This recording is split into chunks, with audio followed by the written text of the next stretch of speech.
Bienvenidas y bienvenidos a una nueva edición de En la Mira con Ricardo Sosa. En esta oportunidad el tema, las reformas a la Constitución de la República de El Salvador. Y para ello hemos invitado al licenciado Julio Valdivieso, abogado notario de la República, quien ha desarrollado diferentes cargos y se ha desempeñado como un académico, ha sido decano de la Facultad de Ciencias Jurídicas de una prestigiosa universidad, ha sido docente universitario por más de 25 años en diferentes generaciones de licenciados en ciencias jurídicas, ponente y una persona pues que ha disertado mucho sobre las ciencias jurídicas, sobre las ciencias del derecho, y para ello hemos recurrido a invitarle para poder clarificar algunos aspectos desde el aspecto tecnojurídico. Licenciado Julio Valdivieso, le agradezco mucho que nos volvamos a reencontrar para poder conversar con esa capacidad que usted tiene de poder explicar de una manera tan comprensiva para todos los diferentes auditorios de este programa. Gracias, doctor. Es un gusto primero pedirte disculpas.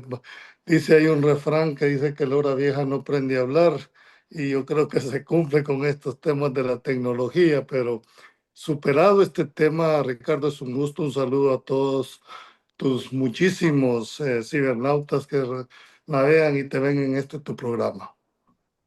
Licenciado Julio Valdivieso, la comunidad internacional principalmente se desarrolla muchos cuestionamientos sobre la legislación salvadoreña.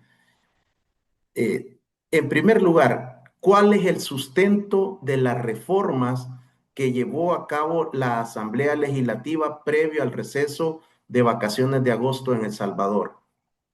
Bueno, el sustento, la legalidad, y mi opinión va a ser estrictamente legal. Por supuesto que hay valoraciones de carácter político, pero eso ya es una interpretación de lo que es el proceso. El artículo 248 que establece el mecanismo de reforma de la Constitución, ¿verdad? Fue, valga la redundancia, reformado porque antes de la reforma, para poder reformar la Constitución, habían dos mecanismos. Habían dos mecanismos. Uno de ellos era que una asamblea proponía, acordaba el acuerdo de reforma y la segunda asamblea legislativa la ratificaba con los 3/4 de los diputados electos. Ese mecanismo que estaba diseñado en la Constitución actual de 1983, que establecía como una especie de candado porque sometía la reforma a dos asambleas distintas, fue modificado por la reforma del 248 de este año. ¿Qué es lo que significa esto? Que el 248 le agregaron, además que sigue manteniendo el mecanismo de las dos asambleas, o dice, o también lo puede realizar una misma asamblea, la acuerda y una misma asamblea lo ratifica inmediatamente después del acuerdo de reforma. En otras palabras, utilizaron la reforma del artículo 248 para llevar a cabo el proceso, el cual desde el punto de vista formal y legal está habilitado para haberse hecho. Y podemos observar en la pantalla, licenciado Valdivieso, el decreto número 370 de fecha San Salvador 1 de agosto del 2025, que ya se encuentra publicado en el diario oficial. Y Sí. efectivamente constata lo que usted nos ha explicado y en los considerandos de este decreto 370 establece muy bien las reformas que usted nos explica del artículo 248. Y Ahí, si tú ves, cuando los considerandos son la causa, el motivo, la razón que induce al legislador a plasmar el cuerpo normativo. Es decir, que el considerando es desarrollado a través del contenido de los artículos. Y mira cómo empieza el considerando del decreto 370. de conformidad con lo establecido en el artículo 248 de la Constitución, que con fecha 31 de julio acordó, ese es el primer acuerdo, acordó reformar la Constitución y lo publica ese acuerdo de reforma en el Diario Oficial 143 del tomo 448. El Pleno Legislativo, el segundo considerando, ¿verdad?, establece las facultades que interpreta la Asamblea del por qué están mandatados para poderlo hacer. Y por último, hace el acuerdo de ratificación, que es este decreto. Entonces, formalmente se cumple con el requisito que establece el artículo 248 ya reformado, y es que una misma Asamblea puede acordar y puede ratificar el proyecto de reforma, que fue lo que utilizaron el 31 de julio. Después del considerando número cuarto, dice, por tanto, en uso de sus facultades constitucionales, habiéndose dado cumplimiento a lo preceptuado en el artículo 248 de la Constitución, decreta, sanciona y promulga las reformas constitucionales siguientes. ¿Qué significan estas tres palabras, licenciado Valdivieso? Decretar, sancionar y promulgar. Muchos cuestionan esta falta de técnica, que incluso lo hizo la Constitución del 83, porque normalmente para que un proyecto de ley pueda ser considerada ley de la República se necesita de la sanción y promulgación del órgano ejecutivo. Es decir, que el órgano legislativo hace el decreto de ley, lo aprueba y por constitución lo manda para que el señor presidente de la República lo sancione y lo mande a publicar o lo devuelva con observaciones o lo declare inconstitucional. Pero ese es para la ley secundaria. En este caso, la misma Asamblea tiene la facultad de decretarlo, ella misma lo sanciona y ella misma lo manda a publicar. No necesita la intervención del órgano ejecutivo.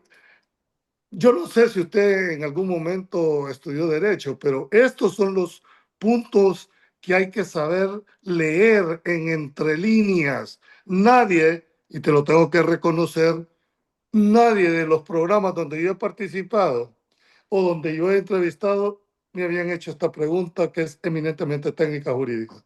Pero esa es la verdadera razón y la vas a encontrar también en la actual Constitución. ¿Pero por qué usa esa misma terminología? Porque es la misma Asamblea la que está mandando hacer el decreto. Entonces, para contestar tu pregunta, no se necesita la sanción y promulgación, que son dos etapas que la hace el órgano ejecutivo, porque no estamos frente a ninguna ley secundaria, sino a una reforma constitucional. Licenciado Valdivieso, algunos sectores, algunos analistas, algunas personas que emiten opinión en nuestro país eh, se cuestionan cómo es posible que durante el desarrollo de la plenaria legislativa, inmediatamente o minutos después, se tiene publicado el decreto en el diario oficial. ¿Cuál sería, digamos, la connotación técnica para hacer esto viable y que minutos después se pueda ratificar porque se demuestra que está publicado en el diario oficial? Ninguna ley obliga sino en virtud de su sanción y promulgación en el diario oficial. Pero el diario oficial va retrasado. Entonces, lo que hacen es hablar al diario oficial y te dan el cupo y el número de decreto y con qué fecha va a salir. Entonces, lo que hicieron fue reservaron el cupo, le dieron el número de decreto y esa ya era ley de la República, el primer acuerdo de reforma, porque les decía, esta reforma será en el diario oficial número tal, de fecha tal. Inmediatamente que ya tienen esa información, proceden al segundo. Eso no es ningún señalamiento, ni mucho menos eso le va a quitar el carácter de validez a la reforma.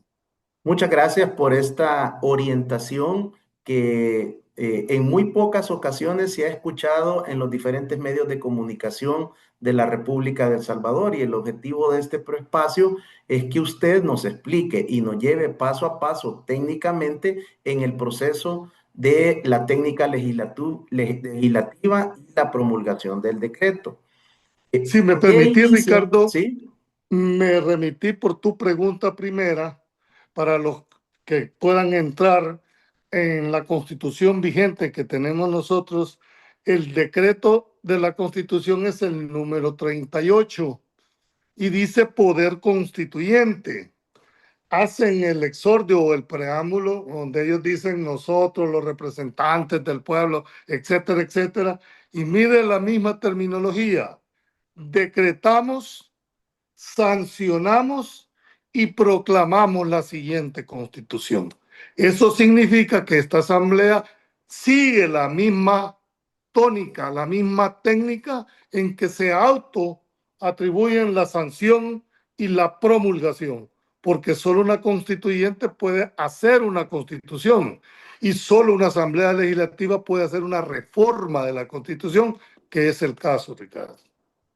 ¿Por qué inicia el artículo 1 de este decreto ratificando el acuerdo de la reforma constitucional de fecha 31 de julio del 2025?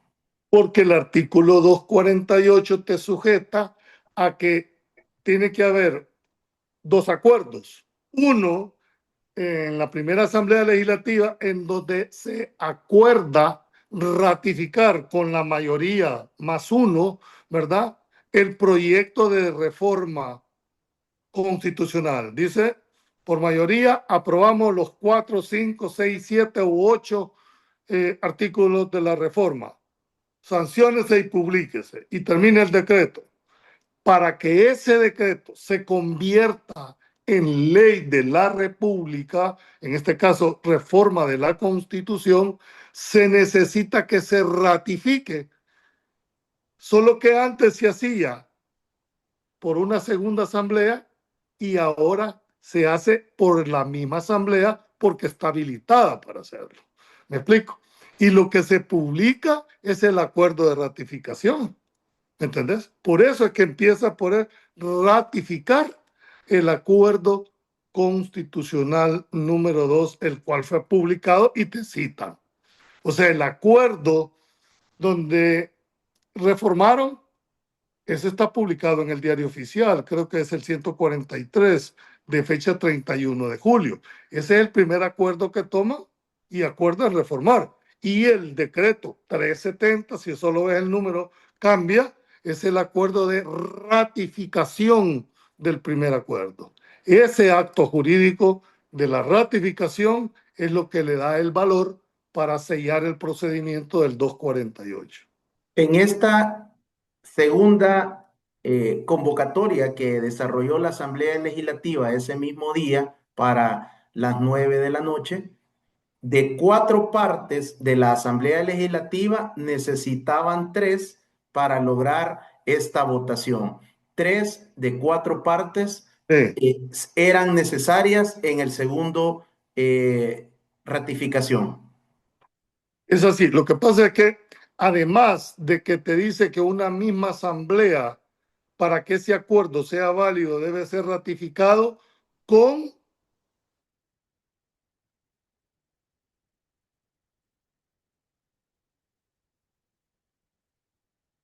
es decir, está cubierta la parte procedimental y está cubierta la parte de la numerología para la determinación de los datos. Y si tú lo ves al final, cuando hablan de el acuerdo, espérate, aquí lo tengo, dice, el presente decreto entrará en vigencia 8 días de su publicación en el diario oficial, dado en el salón del Palacio Legislativo a las tantas horas. Ya no dijo publíquese, porque desde ese momento ya forma parte de la ley de la República a partir del 8.º día. Nosotros observamos la fecha de este decreto 1 de agosto del 2025 Uh -huh. y todo esto se generó el el, 31 de julio. ¿desde cuándo están vigentes? A partir de 8 días. Lo que pasa es que el decreto te dice, el acuerdo se hace el mismo día. Se toma el acuerdo de reforma, se suspende, se vuelve a convocar y se ratifica el acuerdo. Lo único que vas a ver dos diarios oficiales diferentes, porque el acuerdo de reforma está publicado en un diario oficial distinto al acuerdo de ratificación, que es el último que hemos estado leyendo. ¿A partir de cuándo va a entrar en vigencia? Dijéramos, no ley de la República. ¿A partir de cuándo entra en vigencia el acuerdo de reforma, de ratificación? El artículo 2 del decreto 370 que tú mencionaste, que es ahí lo tenés, dice claramente, el presente decreto entrará en vigencia 8 días después de su publicación en el diario oficial. Contás los 8 días, a estas alturas ya es ley vigente el acuerdo de reforma. Ese conteo inició el 1 de agosto, no el El 1 de, 31 de no julio. el 31, porque es el acuerdo de ratificación. Si tú lees el primero, no sé si lo tenés a la mano, pero si tú lees el acuerdo de reforma, ¿verdad? No tiene la vigencia del decreto. La vigencia del decreto lo tiene el número 2, que es la ratificación del mismo. Hemos desarrollado, tanto acá en la pantalla, le hemos demostrado a nuestra audiencia y usted que lo tiene impreso y lo ha ido detallando, hemos llegado al punto donde quiero consultarle desde su punto de vista jurídico, desde su opinión tecnojurídica. No tiene ninguna discusión sobre la legalidad de las reformas que desarrolló la Asamblea Legislativa. Desde mi óptica, y te lo puedo decir con mucha propiedad, a mí no me gusta andar con medias tintas, y de acuerdo a mi formación, que acepte o no acepte el contenido de la reforma, esa es otra valoración. Jurídicamente hablando, es válida desde el punto de vista formal la reforma. Está reunido. ¿Hay alguna inconsistencia que usted pueda observar en el procedimiento que se Ninguna, citó en ambas plenarias?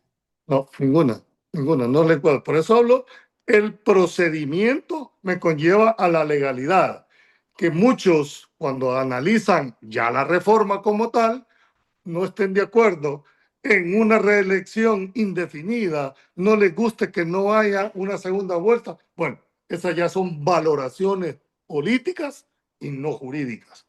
A mí me gustaría saber, alguien que me dijera, bueno, ojo que Julio, no comparto contigo, que puede darse el caso, no comparto contigo, ¿verdad? Por estas y por estas razones, pero no me des valoraciones políticas para delegitimar valoraciones puramente o estrictamente jurídicas. Eso es lo que no acepto. Yo trato de separar las dos acciones. Desde el punto de vista legal y de procedimiento, lo cumplieron tal y como dice el 248. ¿Me explico? Ahora, que a algunos no les guste el contenido de la reforma, esa es otra valoración, pero no formal. ¿Cuáles son las reformas que se aprobaron esa noche del 31 de julio del 2025? ¿Qué cambia a estas alturas de acuerdo a nuestra Constitución y estas reformas en El Salvador? Bueno, cambia radicalmente hasta antes de esta reforma, la reelección, o mejor dicho, la inscripción de una persona para correr como candidato a la presidencia estaba vedada. Estaba vetado no solo la reelección inmediata, sino la indefinida. ¿Me explico? Estaba, ¿cómo es que el actual presidente logra su segundo mandato? Vía decisión jurisdiccional por una interpretación de la Sala de lo Constitucional que dice, mire, también el actual presidente, estoy hablando en la época en que él le da, el actual presidente está habilitado para inscribirse como candidato. Y ojo, Ricardo, el hecho de que te habiliten para inscribirte una, dos o tres, eso no es garantía de que te van a elegir. Entonces la gente confunde de una sola vez reelección porque están pensando en el actual presidente.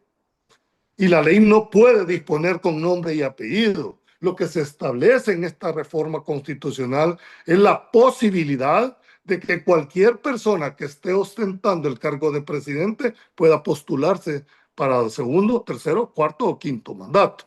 ¿Me explico? Pero no sabes si va a salir electo, porque esto va a pasar por un control electoral a través de las elecciones. Por lo tanto, no confundamos las dos términos. Reelección, no. Y la verdad que son otro mandato y es otro periodo. Eso es desde mi óptica puramente, dijéramos, jurídica.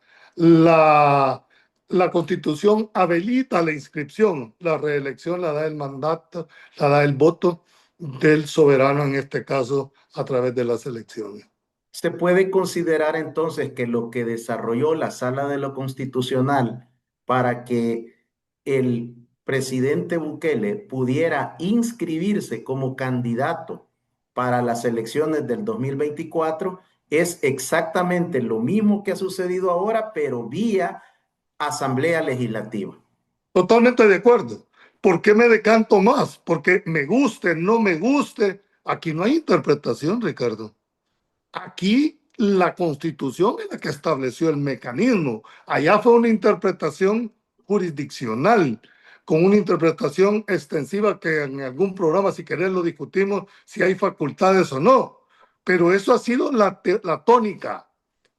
Este servidor siempre cuestionó, siempre, las interpretaciones de las anteriores salas, porque les decía que venían interpretando y que estaban abriendo una puerta que cuando cambiara la correlación, ¿verdad?, iban a cambiar las líneas jurisprudenciales. Entonces, lo que antes era bueno o tenía justificación, ahora no, ahora ya no hay.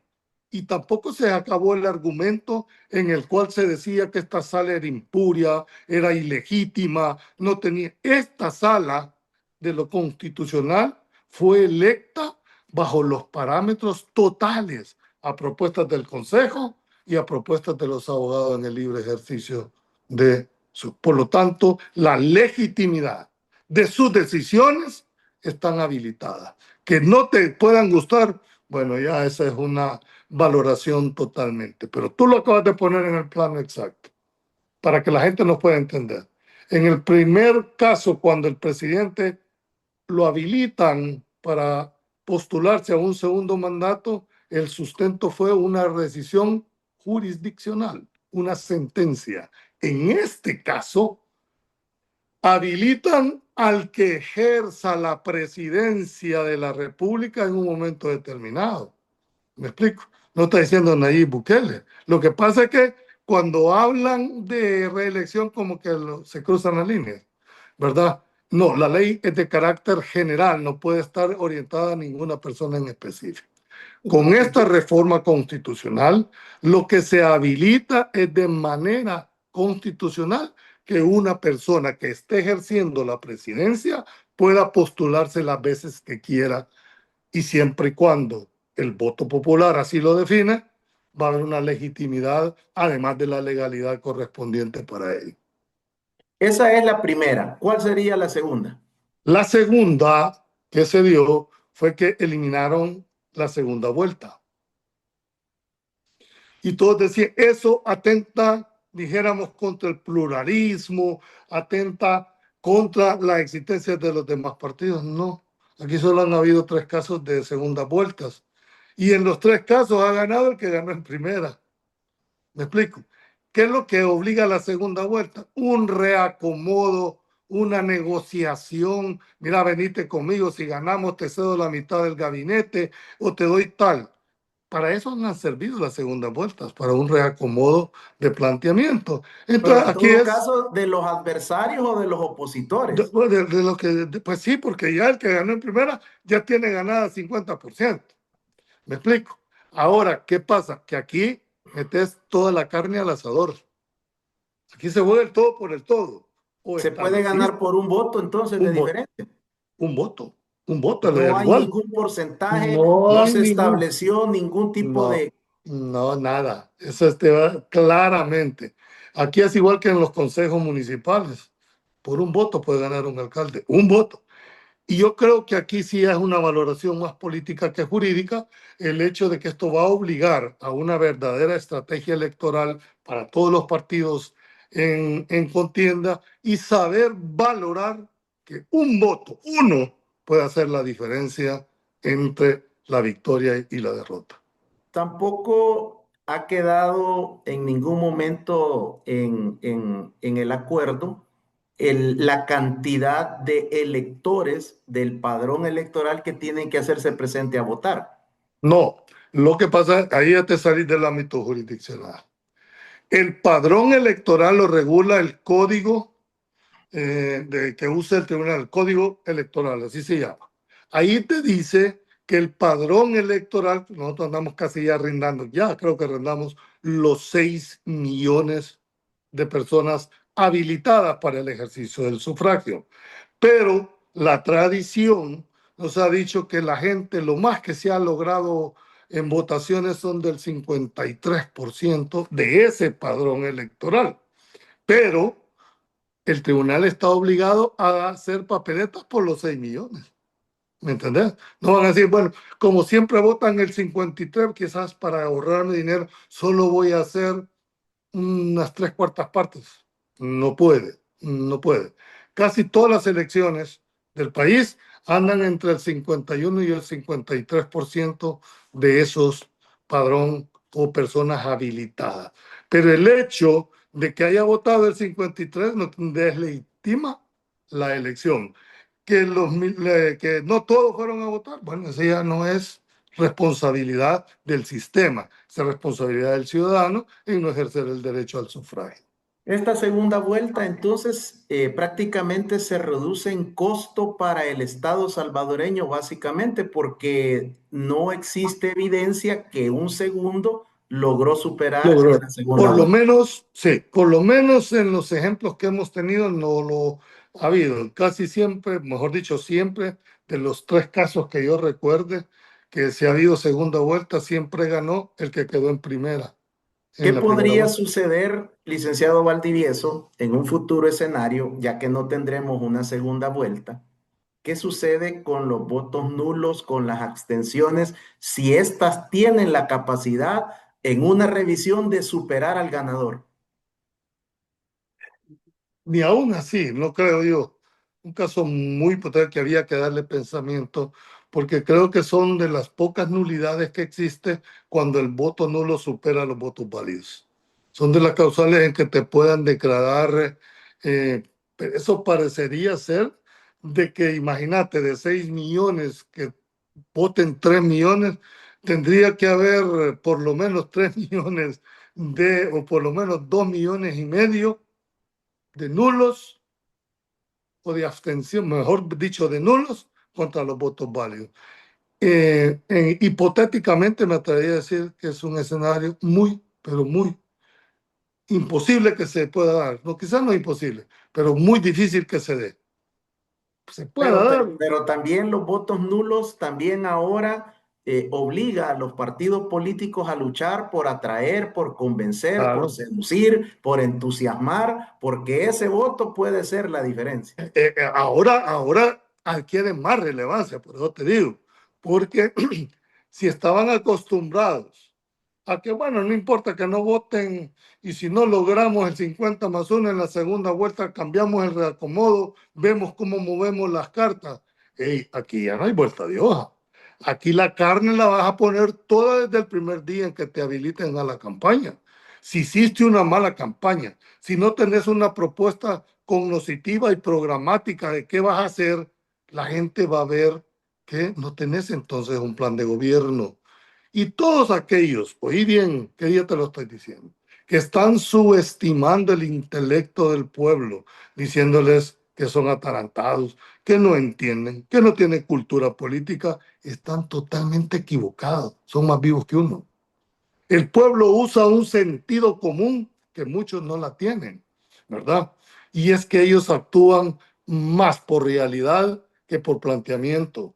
Si vos le preguntas a una persona que vivía en la esquina con una 45 en la cabeza y ahora lo ves de una manera diferente, por más argumentaciones que le querrás dar, ella no te va a interpretar de legalidad, no te va a interpretar te va a decir, esta es la realidad que yo vivía. Y frente a la realidad, muy difícilmente puedes contrarrestar, sobre todo en planteamientos políticos. Pareciera ser que esta segunda causal que usted nos ha explicado no presenta mayores polémicas. ¿Cuál es la tercera? Esa es una de las complicaciones y que dicho sea de paso, hay un recurso, pero ya vamos a llegar a ese punto. Es que se unen los periodos electorales. Normalmente, creo que cada 6 o 7 años, 8 años, se juntaban las tres elecciones. Cada 15 años. Cada 15 años, perdón, es cierto, cada 15 años votábamos presidentes, diputados y consejos municipales. Pero cada una de esas elecciones tiene un costo, si lo ves desde el punto de vista económico. Si lo vemos desde el punto de vista político, tiene un control de elecciones de segundo término. Por ejemplo, la reforma contempla pasar del periodo presidencial de 5 a 6 años. Hoy tenemos 5, pero a partir ya, entonces son 6 años, fíjate bien, 6 años, pero hay elecciones de medio término para ese presidente. ¿Por qué? Porque a los 3 años le va a tocar diputados y consejos municipales.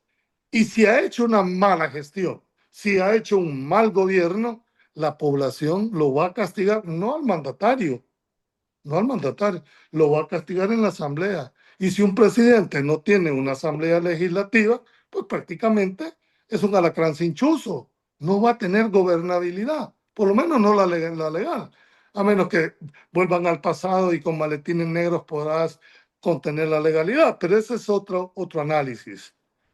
Hoy por hoy, hoy por hoy, esas elecciones de medio término es la que van a tener al presidente porque nosotros no tenemos un mandato revocatorio de mandato. No hay. Entonces, la única forma de poder mandarle un mensaje a ese presidente que está haciendo malas cosas es no favoreciéndole con una gobernabilidad en la Asamblea Legislativa. Ese es uno de los grandes avances. Donde yo todavía tengo mis dudas con los consejos municipales. Creo que todavía se resisten a un cambio y visión de lo que es el municipalismo en el país. Esa, esa, Licenciado, des, esa descentralización está ya más que afinada, no está funcionando, pero la mantienen. licenciado Valdivieso, también se ha malinterpretado este tercer punto que usted nos explica, que se asume que en automático los funcionarios actuales, los que están corriendo del 24 al 27, van a continuar en el 27. No, a ver, te tengo que confesar que yo creí que por ahí iba a haber la reforma. Es decir, cuando yo una reunión de colegas que estábamos viendo los posibles escenarios, dije lo más probable que puede darse con esta reforma del 248 es que van a ampliar los periodos de los actuales diputados a 5 años para hacerlos coincidir con el del presidente 29. en el 29. Ese era, dijéramos, lo más digerible, de verdad. Nunca pensé, porque es una decisión política del presidente de la República, osada, si querés utilizar la palabra, de renunciar 2 años, porque yo sé que él tiene una aceptación y lo demuestran las encuestas, su nivel de popularidad, pero eso per se te garantice que van a votar, eso nunca se sabe, es un albur que se está jugando. Por supuesto, esto es como poner a pelear a Chucho Marrado con Tigre Suelto. ¿Y quién se le va a ir ahorita en estos momentos? No hay un liderazgo que le pueda hacerle sombra, ¿verdad? Pero eso no te garantiza que efectivamente se pueda. Dije, osado, de verdad, osado políticamente hablando. Los alcaldes y los diputados tendrán que ir a elecciones internas en sus institutos políticos, ganarse la posición y someterse al voto de la ciudadanía. Yo siempre he creído, y confirma hoy mi tesis, de que nosotros los ciudadanos votamos, no elegimos. Quienes eligen son los partidos políticos. Nosotros solo votamos de la nómina que nos presentan los partidos. Por eso es que el partido político tiene que ser demasiado quisquilloso para analizar qué candidatos nos van a presentar ahora en las próximas elecciones. Y me refiero a la cantidad de diputados y consejos. No se equivoquen. El presidente es el que ha ganado las elecciones, aunque se enojen y no les guste. La gente ha votado por el diputado, no porque tenga un buen planteamiento programático. No se equivoquen. Ni hay gente que lo ha confesado que jamás prometieron nada. Entonces, ¿por quién votó la gente? Por la figura del presidente. Si el presidente se está echando al lomo a su propio partido, quita en la ecuación a Nayib Bukele de Nuevas Ideas y yo no te garantizaría que pudiera pasar, porque ese partido se sostiene sobre la figura del presidente. Yo sé que a muchos no les gusta el planteamiento, pero es una realidad. Entonces, aquellos diputados que creen que si no están con un buen planteamiento, no, ustedes entiendan, fueron electos porque el pueblo le quiso dar gobernabilidad al Ejecutivo a través de... Y te voy a decir claro, no funcionó igual con los consejos municipales, porque el señor presidente se le jaló, o por lo menos nunca hubo una manifestación expresa, es decir, miren, o no viste a alguien tomándose la foto con el presidente, no, se jaló. Entonces, él va a decir, sin temor a equivocarme, en las próximas elecciones, ahí vas a ver un montón en la foto con él. Esto es la gente que quiero. Y la gente, si le da el voto, se lo va a dar el voto al presidente, no al diputado. ¿Qué le dice su experiencia, su olfato político? ¿Pudiera existir en este posible escenario que usted acaba de plantear una segunda reducción de municipios para reducir de 44 a un número que sea dividible entre 4? Creo que ese es un análisis político, jurídico que debe de entrar ya al debate. En realidad, el concepto de descentralizar el municipio como una forma de acercarle más no funcionó.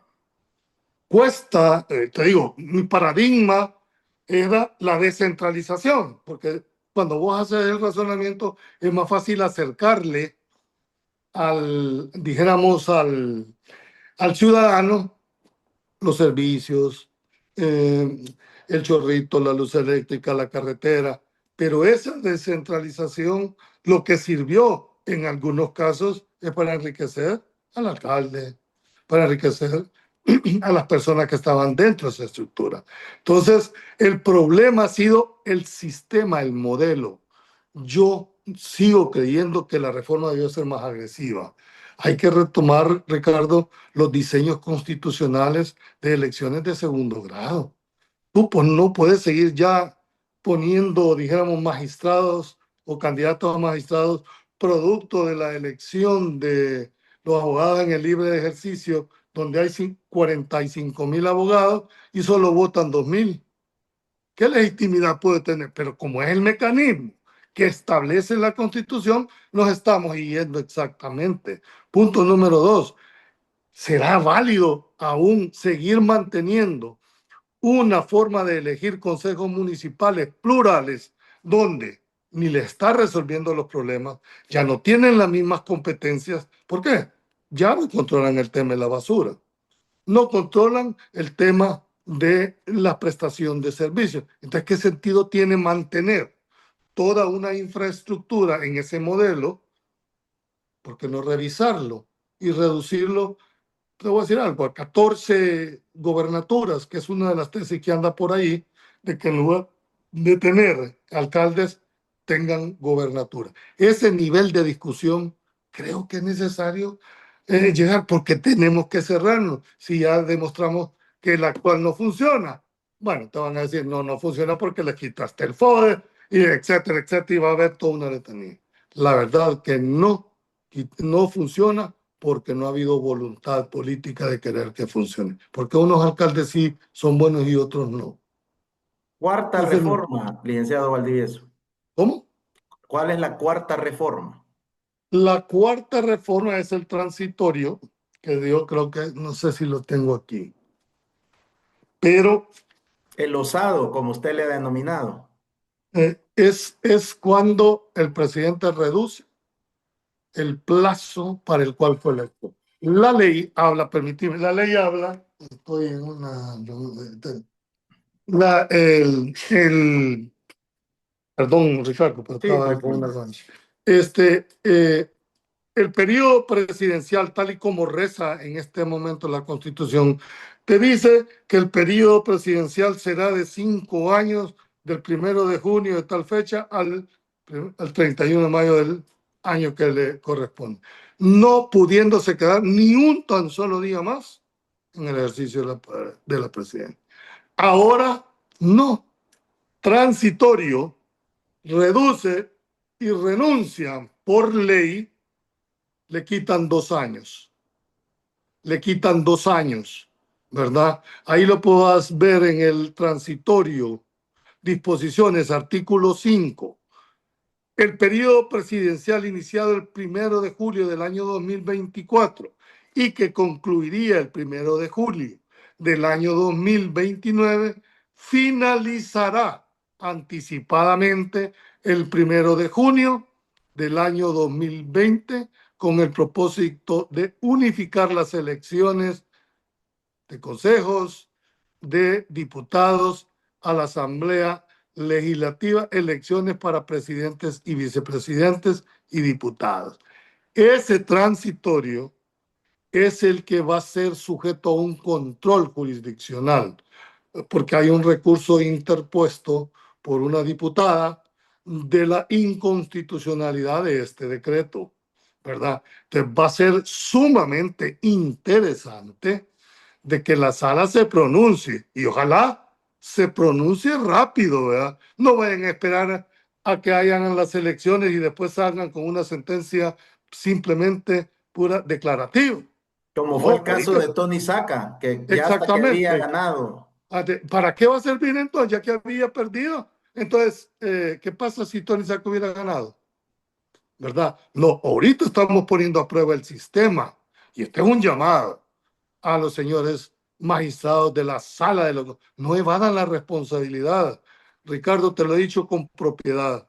El peor daño que le pueden hacer a una nación es la falta de decisión. Porque cuando vos te resuelven, se acaba la discusión. Te guste o no te guste, hay una decisión. Pero cuando te mantienen en el limbo, cuando no te dicen sí, pero tampoco te dicen no, lo que hacen es postergar. Y eso es lo que todas las salas, esa pronta y eficaz, desde hace mucho tiempo, están incluyendo la actual. Yo tengo un amparo desde hace 7 años contra la actual sala y ni siquiera han tenido la decencia de decirme sí o decirme no, que es lo que al final uno está buscando. Pero en este caso, que es de trascendencia de nación, que es de visión de nación, esperamos que se pronuncie si lo ha hecho o lo acordado por la Asamblea Legislativa es legal o fue inconstitucional el decreto. Va a ser interesante ahí cuando esté esa sentencia emitida, entonces veremos cómo nos tocan los panes, Ricardo. Artículo 4. Refórmase el artículo 154 de la siguiente manera. Artículo 154. El periodo presidencial será de 6 años y comenzará y terminará el día 1 de junio, sin que la persona que haya ejercido la presidencia pueda continuar en sus funciones ni un día más. En el caso de una reelección, el primer día del nuevo mandato no constituye un día más del periodo que finalizó. Han tratado de clarificar cualquier interpretación que se le pueda dar a esa disposición, porque bajo el contexto de las interpretaciones, Ricardo, en este país se han dicho cosas que no dice la Constitución y otras cosas amplían lo que nos dice la Constitución. Un solo ejemplo para ilustrarte. El artículo 85 actual te dice que el único instrumento para alcanzar el poder son los partidos políticos. Pero la sala de lo constitucional del 2019 dijo, no, mire, fíjate que también las candidaturas no partidarias pueden ir a la elección. Eso no lo dice la Constitución. Ah, bueno, pero como Dios Padre Sala interpretó que sí, ahí nos fuimos todos. Pero si tú lees taxativamente, literal, exegéticamente, si lo querés ver, lo que tratan de decir con esa disposición, mire, no me vayan a salir que un día más implica, como se reeligió nuevamente, ese día cae dentro del supuesto que no puede estar ni un día más. No, no puede estar un día más el que está ostentando el cargo y llegado el primero, no, yo no me voy, aquí me quedo. Eso es lo que no puede hacer. Si media una reelección, pues está habilitado. Pero para que no hayan esas interpretaciones, se los clarificaron de una manera que no haya duda en cuanto a la claridad y a la terminología del precepto. ¿Hay alguna lectura de su parte en relación a la decisión del pueblo que emitió el voto en la urna para el presidente Bukele hasta el 1 de junio del 29 y ahora se recortan 2 años? ¿Hay alguna posibilidad de algún recurso de que alguien diga, Es lo posible, elegimos hasta el es 29? correcto. Es decir, si tú te vas al lado pasivo, elector, te dice, bueno, yo di mi voto para una persona por 5 años, no por 3. Por lo tanto, las facultades que tiene la Asamblea no era ese mi mandato que yo había dado. Ese puede ser una lectura. La otra, en contrapeso, te pueden decir, a ver, es una buena observación, pero usted, cuando me eligió diputado a mí, me delegó la decisión en este punto para hacerlo. Dos posiciones totalmente diferentes, porque nosotros no tenemos un control directo, una democracia directa a través de un plebiscito, a través de un referéndum. No lo tenemos. Entonces, el diputado representa al pueblo entero. Dos posiciones. ¿Quién va a dirimir ese conflicto? Los señores magistrados. Ellos van a determinar si ese transitorio, que para mí es el más complicado de todos si por la pregunta tuya que estás haciendo, ¿verdad? Porque el ciudadano va a decir, no, yo no voté por 3, yo voté por 5. El otro te va a decir, sí, pero cuando votaste, le diste esa facultad de interpretación al diputado. No, eso no es válido. Bueno, hay dos posiciones, para eso están los recursos y para eso está una autoridad, la máxima autoridad, entre comillas, en materia constitucional. De ahí la importancia, insisto, en que este tribunal se pronuncie si lo actuado por la Asamblea Legislativa fue legal o no fue legal, porque ahorita vas a tener posiciones no menos de 20. Unos te van a decir una cosa, otros van a interpretar otra cosa, yo puedo interpretar otra cosa. Pero una vez la sala dictamine y sentencia, se acabaron las discusiones, Ricardo. Que no te guste lo que pueda decir, esa es otra valoración. ¿En qué estaría fundamentada por el momento? Hasta el momento de este programa solo existe un recurso ante la Corte Suprema de Justicia. ¿Este recurso está atacando el transitorio o No, todos, está toda todos, toda todos. la... Yo no he tenido la posibilidad de ver el planteamiento del recurso, pero para establecer el parámetro de control constitucional. Pero entiendo que no puede atacar solo una parte. Me imagino que debe haber atacado todo, aunque la problemática la veo yo más en el transitorio. Pero la sala está obligada, aunque solo se lo hayan planteado en uno, está obligada a pronunciarse por todo el contenido del decreto. Y además eso da seguridad jurídica. Y solo quiero cerrar para mi intervención. Hay algo que a los tratadistas no les gusta decir. y es que hay una presunción de constitucional lo actuado por todas las asambleas legislativas. Es decir, que cuando la Asamblea Legislativa actúa, yo presumo la legalidad y presumo la constitucionalidad de ese acto, a menos que le demuestre a través de este recurso que se equivocó y entonces corrige. Pero vos no podés presumir o has dicho que todo lo que ella haga, todo es inconstitucional. La gente se pronuncia, no, es que se han hecho inconstitucionales. Es ahora, por el hecho de ser asamblea hay una presunción de constitucionalidad.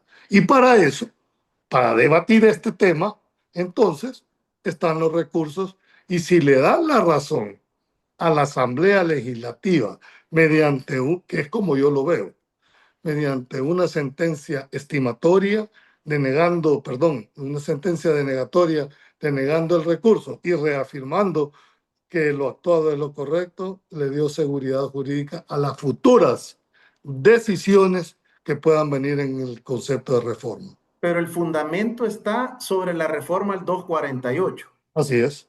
Eso está, cambió el plan. No es que le cambió, que es el otro erróneo.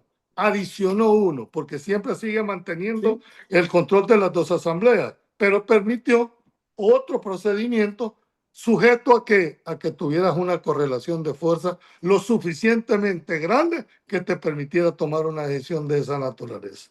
Licenciado Valdivieso, para finalizar, hay otra reforma que muy poco se ha abordado, pero es la exclusión del Salvador del Parlacén. ¿Cómo la podemos definir esta? Mira, yo creo que hasta muchos deberían tratar. Este servidor durante 6 años ha venido diciendo que eso es un cementerio de políticos, con el respeto que esto se merece. Primero, para pedirse cartas, las decisiones no son vinculantes. Entonces, ¿qué sentido tiene en tener unas decisiones de parlamento cuando eso se pueden ver en el parlamento? Creo que la visión que se tuvo en su momento en el Tratado Constitutivo del Parlamento fue el hecho de la unificación, pero eso sin ser, dijéramos, mandrake ni tener la bolita mágica, nunca se va a lograr porque cada uno vamos a apelar siempre a ese sentimiento propio de que no, aquí esta es la jurisdicción nuestra, vamos a mandar. ¿Por qué? Porque otro que no conozca mi realidad me ven a imponer una decisión. Imagínate que en el Parlamento está representada República Dominicana, ¿verdad? Y que, no, que puede tener una realidad totalmente diferente a la que tenemos aquí en el país. Por eso es que las decisiones siguen siendo vinculantes. Yo, para terminar tu pregunta, creo que hasta mucho tardaron, Ricardo. De En verdad. las últimas horas, licenciado Valdivieso, Guatemala analiza la posibilidad de salirse del Parlacen también. Correcto, igual. Porque por una siempre decía razón. Preguntarle a cualquier cuál es el beneficio de estar ahí adentro. Pues. Y preguntarte cuánto le cuesta al país, a vos, a mí, a través de los impuestos, mantener uno. Si nosotros supiéramos que esto diera frutos, ¿verdad? Entonces, pues uno dice, uno vale la pena. Pero ni siquiera, oye bien, ni siquiera hemos podido terminar el problema del río Lempa con la contaminación que hay hacia Guatemala. Entonces, ¿qué sentido tiene pertenecer? De verdad, para mí, lo venía y lo puedes ver en todas mis intervenciones anteriores, no es que ahorita, para mí, hasta muchos se han tardado en no salirse del Parlamento. No hay sentido, no hay ningún beneficio, sino denunciármelo. ¿Cuál es su estudio prospectivo de lo que viene sobre reformas a la Asamblea, a la Constitución? ¿Seguiremos con este mecanismo del artículo 248 o Sí, podría venir una propuesta de una reforma integral, una nueva Constitución? a ver, qué bien que me dejas esa pregunta para cerrar el caso. No confundas una asamblea constituyente con una asamblea legislativa. Una asamblea constituyente puede constituirse en asamblea legislativa y los constituyentes o los poderes originarios constituyentes son producto de un rompimiento constitucional del Estado de Derecho. El país ha tenido 13 constituciones desde que es república y todas son producto de golpes de Estado. ¿Por qué? Rompen el ordenamiento constitucional. ¿Qué hace? Una junta de facto, o los golpistas, convocan a elecciones para establecer que una Asamblea Nacional Constituyente que dicte la Carta Magna o la Constitución. Pero una vez esa Asamblea Constituyente dictamina, hace la Constitución, se convierte en una legislativa hasta terminar el periodo. Pero una Asamblea Legislativa no puede, bajo ningún concepto, ser constituyente o hacer una nueva constitución. ¿Qué es lo que están haciendo aquí? Reforma, que es el mecanismo para poder actualizar a las condiciones sociales, económicas y políticas de un país. Esas condiciones del 83 no son las mismas actuales. ¿Por qué? Porque la realidad es diferente. Y vos no puedes condenar a toda una generación a que nunca vas a tocar la Constitución. Cambiar un marco, y ahí sí yo me pongo al brinco, cambiar o una nueva Constitución. Es más, si son acuciosos, la Constitución tiene dos partes. La parte dogmática, donde están todos los derechos fundamentales, que es del artículo 1 al 29, y la parte orgánica del Estado. En ninguna de las reformas, hasta las que yo he visto, tocan la parte dogmática. Siempre tenés el derecho, el individuo como primera opción, la presunción de inocencia, la libertad de expresión. Esos son los derechos que en realidad hay que protegerlos y pronunciémonos fuertemente. La parte orgánica del Estado, eso depende de la visión política del gobernante de turno. Y eso va a ser así, le guste o no le guste. Entonces, cuando a mí me dicen una nueva constitución, no puede ser con esta constitución. ¿Tendremos que esperar otro golpe de ¿Sí? Estado? Muy ¿Otro bueno. rompimiento del orden constitucional, licenciado Valdivieso? No hay otro mecanismo por el momento. Por el momento no. Si te vas a Bueno, revisar, a menos que hubiera un acuerdo político y se dijera, acordamos todas las fuerzas vivas, todos los partidos, de hacer una nueva constitución y por lo tanto convocar a una referéndum o a un plebiscito para reformar la Constitución. usted y yo tenemos los dos tomos finales del trabajo del doctor Félix Ulloa y su comisión. ¿Cómo se pretendía entonces impulsar ese proyecto? A ver, a ver, nunca el señor Ulloa dijo que era una nueva constitución. De hecho, cuando vos lo entras y ves el preámbulo dice reforma. Bueno, que eran 218, sí, pero el acápite eran reforma. No era una nueva constitución, por lo menos la que yo leí, pues. Excelente. Licenciado Julio Valdivieso, quiero agradecerle de verdad su participación, el ilustrarnos, el llevarnos paso a paso de esta manera, con palabras entendibles, con palabras para que nuestra audiencia le quede muy claro cuáles han sido el procedimiento y también las reformas. Muchas gracias por siempre atender nuestro llamado y desearle pues que continúe con todas sus áreas y roles profesionales siempre brillando y con la bendición de Dios. Muchísimas gracias. Un saludo a todos tus seguidores, Ricardo. Nos vemos pronto. Muchas gracias. Así, el licenciado Julio Valdivieso, abogado y notario de la República de El Salvador.